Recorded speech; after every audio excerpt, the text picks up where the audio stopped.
Pakar hukum pidana dari Universitas Trisakti, Abdul Fikar Hajar mengatakan KPK harus mengembalikan aset-aset yang disita dan diblokir dari mantan Gubernur Papua Lukas NMB. Dijelaskan berdasarkan ketentuan hukum, pertanggungjawaban pidana terdakwa kasus dugaan korupsi gugur setelah meninggal dunia. Hal ini lantaran dugaan suap dan gratifikasi yang menjerat Lukas NMB belum inkrah atau berkekuatan hukum tetap. Mekanisme soal gugurnya pertanggungjawaban pidana telah diatur dalam pasal 77 Kitab Undang-Undang Hukum Acara Pidana.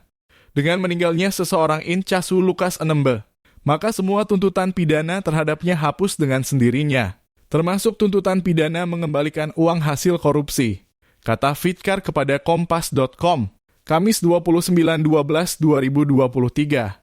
KPK bisa menggugat secara perdata, tetapi yang penting sebelum ada putusan pengadilan yang tetap bahwa aset itu milik negara harus dikembalikan dahulu pada keluarga atau ahli warisnya, jelasnya. Diketahui KPK telah memblokir rekening berisi 76,2 miliar rupiah yang terkait kasus Lukas.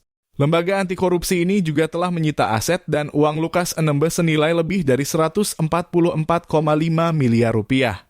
Seluruh harta kekayaan ex-gubernur Papua itu disita lantaran diduga bersumber dari tindak pidana korupsi yang disamarkan asal-usulnya.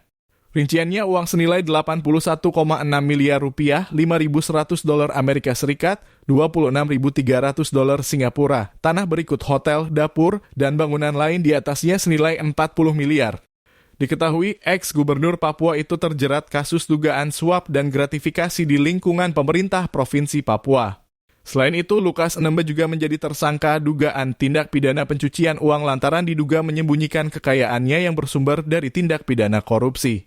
Pengadilan Tinggi DKI Jakarta menjatuhkan hukuman terhadap Lukas NMB menjadi 10 tahun penjara dalam kasus dugaan suap dan gratifikasi di lingkungan pemerintah Provinsi Papua.